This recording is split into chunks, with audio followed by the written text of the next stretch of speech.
Bonjour et bienvenue pour un nouveau Top Retour.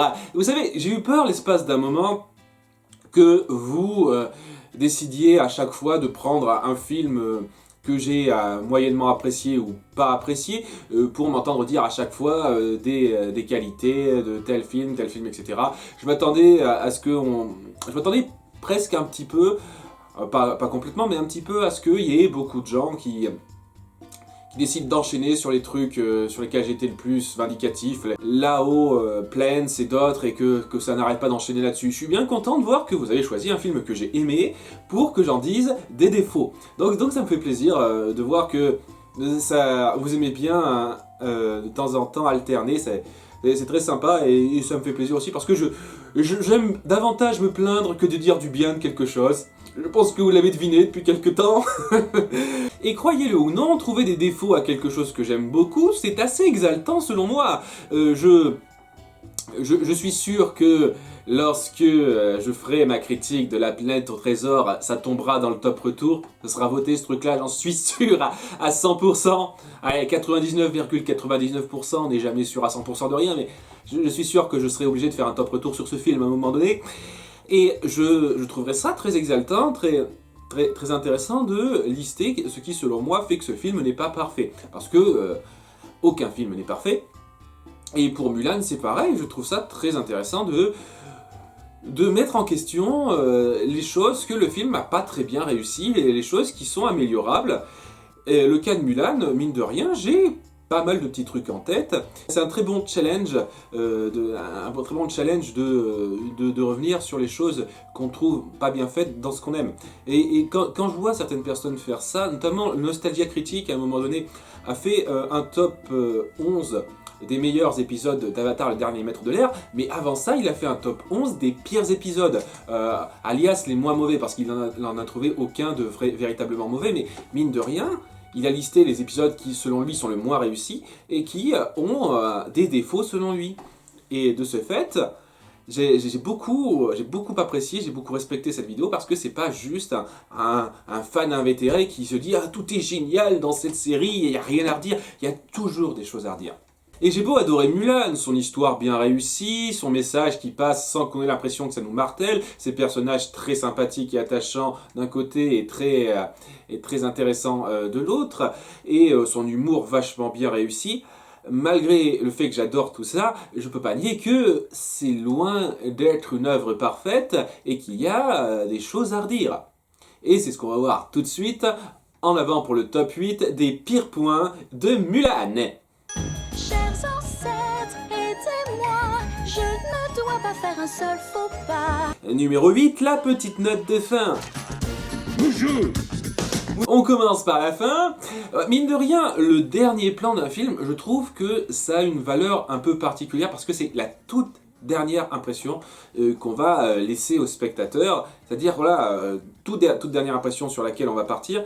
Et quand c'est pas super bien réussi, c'est assez déplorable, et c'est légèrement déplorable dans le cas de Mulan parce qu'on a une scène guignolesque qui représente très peu ce qu'a été réellement le film, en reprenant un passage qui était au début, donc j'imagine que c'est pour faire une espèce de lien avec le début, mais c'était pas intéressant. Et puis ça donne l'impression d'une part que c'était plus centré sur Mushu que sur Mulan, tout en le blâmant d'un truc pour lequel il n'est pas responsable. Je veux dire, le fait que la poule et le chien fassent irruption dans le temple, il y est absolument pour rien. Donc pourquoi est-ce que l'ancien gueulerait « Mushu » ? Pourquoi il ferait ça ? Ça n'a aucun sens. C'est un plan rapide, donc c'est pas gravissime, c'est pour ça que c'était la fin, mais voilà, comme dernière impression, on aurait pu faire mieux. Numéro 7, Super Cheval. Bon, j'aime beaucoup le passage dans la montagne où Mulan décide de la jouer intelligent et de provoquer une avalanche pour se débarrasser des Huns. Là, c'était très réfléchi de sa part sur le coup, et c'était un moment très fort. Le problème que j'ai avec ça, c'est que, donc, en étant pris dans l'avalanche, elle est sauvée par son cheval, qui donc arrive à lutter, à braver l'avalanche de façon très forte. Ce qui me pose légèrement problème avec le fait que c'est pas la seule à avoir un cheval. Tous les Huns ont des chevaux, absolument aucun ne réagit ou quoi que ce soit, tous les chevaux sont pris, ils sont tous morts hein, apparemment, oui, on n'y pense pas mais ouais, elle a pas tué que des gens en faisant ça, elle a tué des tonnes de chevaux, les chevaux qui n'ont rien fait, qui ne font que suivre leur maître. Ouais, espèce de tueuse d'animaux, va. Et j'ai pas grand chose d'autre à dire là-dessus, à part que c'est légèrement forcé sur le coup. On aurait pu trouver des moyens un tout petit peu plus subtils de montrer qu'elle s'en tire face à l'avalanche. Mais voilà quoi, elle a juste droit à un super cheval qui arrive à braver l'avalanche et à faire des tonnes de trucs extra géniaux à ce moment-là. Ce qui, je trouve, est un peu excessif. Ça m'empêche pas vraiment d'apprécier la scène, ce qu'elle représente dans l'absolu, mais je peux pas nier que ça me gêne pas un petit peu. Numéro 6, ancêtres gaguesques. Je ne déteste pas les ancêtres en soi.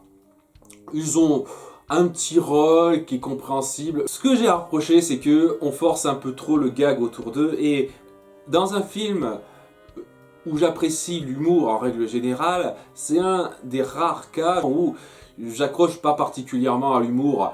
On a vraiment ces scènes de disputes familiales pas sensationnelles, pas très inspirées, qui n'apportent rien, vraiment qui n'apportent rien à part dire « Oh regardez, c'est une famille, elle se dispute ». Ça ne joue aucun rôle ou quoi que ce soit. Et on a quelques gags visuels, quelques comportements qui ne cassent pas des briques, qui empêchent vraiment cette partie-là d'avoir vraiment du poids. Parce que voilà, sans les rendre sages, parce que j'imagine que c'était pour faire le contre-pied, des ancêtres ils sont forcément sages, non ils sont pas sages, sans les rendre sages, on aurait pu les rendre un petit peu moins guignolesques à certains moments, pour bien faire passer le dilemme de la chose. Mais voilà, c'est un des seuls moments où je trouve que le film se force un peu trop à faire de l'humour, là où ça le dessert un petit peu.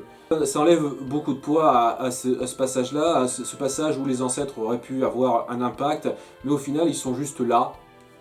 Ils sont juste là en tant que personnages qui doivent être là, qui ont un petit rôle à jouer, histoire de lancer la chose, lancer l'histoire avec Mouchou, etc. Mais en tant que tel, ils n'ont pas grand chose d'intéressant. Numéro 5, on va pas voir le corps des uns après la bataille. Tu as vu le corps? Non. J'ai supposé qu'elle l'avait eu. Supposer, c'est le plus court chemin pour se faire baiser. Pourquoi vous n'avez pas vérifié que c'était arrangé avec les uns? Pourquoi vous êtes parti de la présomption qu'ils sont tous forcément morts dans cette avalanche? Je veux dire, vous êtes en guerre, vous êtes censé être des soldats compétents. Shang, en tout cas, est censé être un soldat compétent. Je veux bien croire, c'est la petite excuse que je peux trouver à ça, qu'ils ont été un petit peu perturbés par le fait qu'ils ont découvert que Mulan était une femme à ce moment-là, et donc qu'ils n'y ont pas trop réfléchi à deux fois, mais c'est pas une excuse suffisante pour moi. Et ce passage où on découvre certains uns qui se relèvent après l'avalanche, pour moi c'est un peu une insulte à ce que vous avez instauré par rapport au fait que cette armée soit arrivée à s'assagir, à devenir plus puissant, à se maîtriser, etc. etc. Et ça l'a fait passer un peu pour une conne, hein, ça l'a fait passer pour une armée un peu stupide. Et c'est fort dommage parce qu'on aurait pu assez facilement trouver un autre moyen de faire cette révélation sans les faire passer pour des idiots. On aurait pu faire en sorte que Shan Yu et ces quelques-uns restants restent planqués au moment où on est venu vérifier les corps, et vu le nombre de corps, ils n'ont pas fait gaffe à tout le monde, ce qui est un peu logique, et à ce moment-là, ok, ils auraient pas fait gaffe au fait qu'il manquait des corps, et ils auraient pas fait gaffe que Shan Yu et ses hommes se seraient planqués. Ça serait bien passé. Mais non, on n'a rien vérifié, ils se relèvent comme ça, il n'y a pas de souci. C'est un peu frustrant pour la crédibilité de l'armée qui a été instaurée. C'est un peu dommage. Numéro 4, fratricide.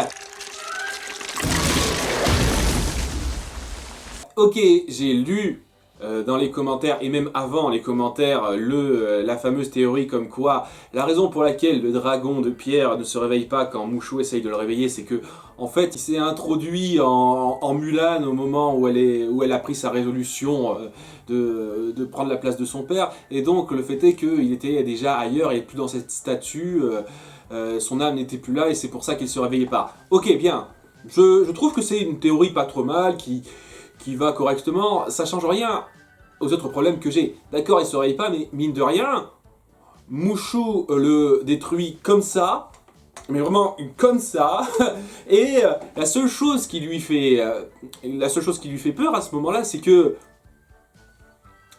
oh merde, je vais être mal vu. Ah c'est pas ah merde j'ai tué un des miens, non ah merde je vais être mal vu, on me laissera plus jamais ma chance ou quoi que ce soit. C'est assez mauvais pour le personnage de Mushu de juste dire ah mon dieu je vais être mal vu après ça. Alors que dans sa tête, techniquement, il vient de tuer un des siens, quoi. Même si c'est pas vrai. Puis n'empêche que ça amène aussi à une scène complètement ridicule où il se fait passer pour le dragon de pierre et où le chef des ancêtres est un abruti fini. Je suis désolé, faut vraiment être con pour déjà voir une tête de pierre alors que techniquement, comme pour les autres cas, il n'aurait pas dû être transformé en vrai dragon. Ou du moins un dragon qui peut articuler, hein, qui bouge ses lèvres, un truc comme ça, quoi. Non, il bouge juste sa tête, comme ça. Là, sur lui, on voit en plus son cou super fin en dessous. Et le chef le chef des esprits anciens se dit ok, dragon de pierre, je te crois, va aider Mulan. Comment? On va rien te dire, on va pas y réfléchir, débrouille-toi tout seul, démerde-toi, va l'aider d'une quelconque façon. C'était un passage très médiocre en soi. Je l'ai mis dans le petit théâtre du chipotage parce que je voyais pas trop comment l'incorporer ailleurs, mais c'est un peu plus qu'un chipotage techniquement ce truc-là. Et comme façon de lancer la supercherie autour de Mushu, il y avait sans doute moyen de trouver un petit peu plus intelligent que ça. Numéro 3, le combat final est une blague. Ok, j'ai déjà parlé du combat entre Mulan et Mushu qui aurait pu être perfectible, et c'est pas un défaut pour moi en soi, il reste correct. C'est pas vraiment un défaut à imputer au film, c'est juste que je trouve que ça aurait pu être mieux. C'est pas le problème que j'ai. Je parle du combat final contre les hommes de Shan Yu. C'est ça qui me pose problème. D'une part, on a les hommes qui sont censés maintenir la garde, qu'on a instauré comme étant un groupe super uni qui sait vachement se débrouiller, qui sait réfléchir, etc., et qui se font avoir comme une merde. Je suis désolé, hein, ce déguisement est à chier, j'y reviendrai d'ailleurs, mais ce déguisement de merde, au final, c'est ça qui parvient à les avoir, ils se font avoir en 3 secondes après ça. Nos grands soldats dont on était censé avoir super peur, c'est ça. Et le pire, c'est même pas eux, le pire pour moi c'est l'aigle de Shan Yu, qui s'est montré assez menaçant du début de l'histoire au moment où il s'est reposé sur l'épaule de Shan Yu quand il s'est relevé. Je veux dire, il avait une présence super imposante qui accompagnait bien Shan Yu, et ben comment il meurt? Comme une merde. Enfin, il meurt pas techniquement, il se fait avoir, mais il est battu comme une merde. Je trouve ça très ennuyeux dans un film qui a instauré des méchants aussi imposants, aussi dont on est censé avoir peur, qu'on est censé craindre, et ça marchait, d'en faire des blagues à la fin. Voilà, le seul qui n'est pas traité comme une blague, et encore à moitié, parce que la façon dont on se débarrasse de lui, c'est loin d'être la façon la plus sérieuse qu'on puisse trouver, ces hommes, son aigle qui l'ont accompagné, ils se font avoir comme des merdes. Merci. Numéro 2, les blagues autour du cricket au début du film. Je ne déteste pas le personnage du cricket, je trouve qu'ils font un duo intéressant avec Mushu, même si techniquement, en termes de scénario pur, l'histoire aurait pu assez facilement se passer de ce cricket. Cela étant, grâce à ces scènes plutôt drôles, intéressantes avec Mushu, j'apprécie le cricket, hein, sans plus, mais je l'apprécie. Le problème que j'ai avec ce personnage, c'est vraiment son implication au début. On a toute une scène ridicule avec la grand-mère de Mulan, qui est sans doute l'un des gags les moins bien pensés de tout le film. Et même les gags autour des ancêtres et de la statue et Mushu, je me dis, ok, même si je trouve que ça aide pas le film, j'arrive à en sourire un petit peu. Mais là non, ça fait pas sourire, c'était ridicule cette blague. Les blagues autour de la marieuse n'étaient pas mauvaises en soi, mais elle rendait le personnage un peu stupide. Je veux dire, on est censé quand même montrer que le cricket est un petit malin à 2-3 moments. Et là, il est dans une tasse à café, Il y a la marieuse qui veut la boire, il se dit non, c'est bon, c'est un bain chaud, il n'y a pas de problème. Il fout la merde en fait. Au début, il est juste là pour servir de catalyseur pour foutre la merde. Et dans un sens, je comprends le but de rechercher, c'est le fait de se dire ok, à cause de moi, Mulan est dans cette situation-là, j'ai envie de l'aider plus tard. Ça marche un petit peu, mais c'était forcé, c'était très forcé ces passages-là. Et même si je ne vais pas dire une seule seconde que j'ai détesté le passage autour de la marieuse, les moments où il était impliqué de façon aussi forcée là-dedans, c'était vraiment des passages très moyens et c'était une très mauvaise introduction de personnage pour moi. Et enfin, numéro 1, I'm just a sweet transvestite. J'apprécie beaucoup le fait que le film ait réussi à faire passer son message la plupart du temps sans donner l'impression de le marteler. À nouveau, on a un petit problème avec le personnage du conseiller de l'empereur que je déteste aucunement en soi, c'est juste qu'il manque un petit peu de subtilité par moment, c'est pas tout à fait un défaut, c'est un truc qui aurait pu être perfectible, c'est pas vraiment un défaut. Mais en dehors de ça et de la fameuse scène dont j'ai parlé, le message du film Girl Power passe très bien parce que on a à aucun moment donné l'impression de dire ah les filles au pouvoir, j'ai d'exagérer un petit peu, oui, on suit surtout le personnage de Mulan pour ce qu'elle est avec sa personnalité à elle, etc., sans vraiment forcer le trait. Ce qui fait vraiment très bien passer le message. J'en ai déjà parlé, je le redis, je trouve que c'est super dans le film. Mais il y a un passage où le message devient un peu trop forcé et illustré de façon ridicule. Le travestissement de Yao et compagnie. Oh mon Dieu. Déjà rien qu'en termes de logique, c'est ridicule. Le temps qu'ils fassent ça, qu'ils mettent ses vêtements, qu'ils se maquillent comme ils le font, ils ont eu le temps de tuer l'empereur 10 fois là, hein. C'est pas un truc qu'on fait en 3 secondes ça, c'est un truc qu'on met plusieurs minutes fastoche à faire.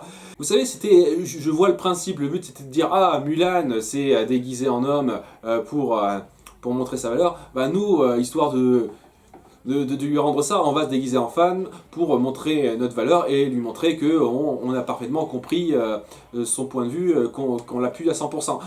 Le principe, je comprends très bien. Ça a beau être un beau principe, c'est ridicule, c'est vachement ridicule.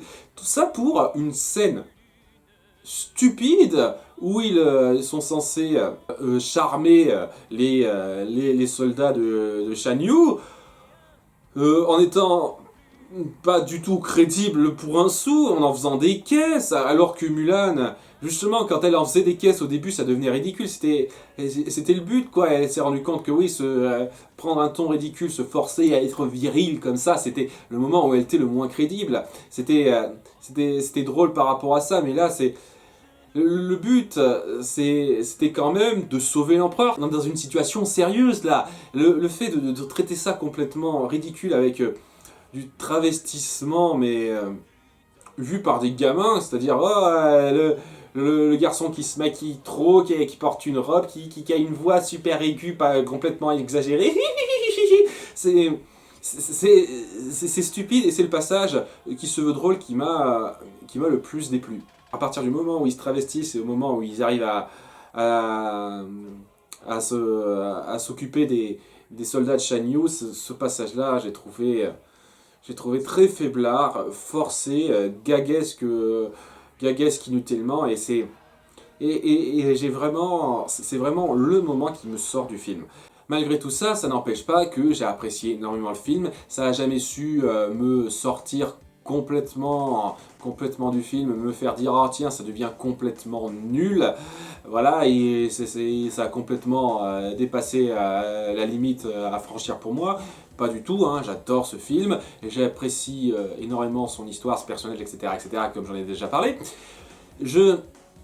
C'est juste ce genre de choses qui me font dire que ouais, non, c'est pas un film parfait, c'est pas un grand film irréprochable ou quoi que ce soit. Il y a des choses à redire. Ce film aurait pu être mieux fait.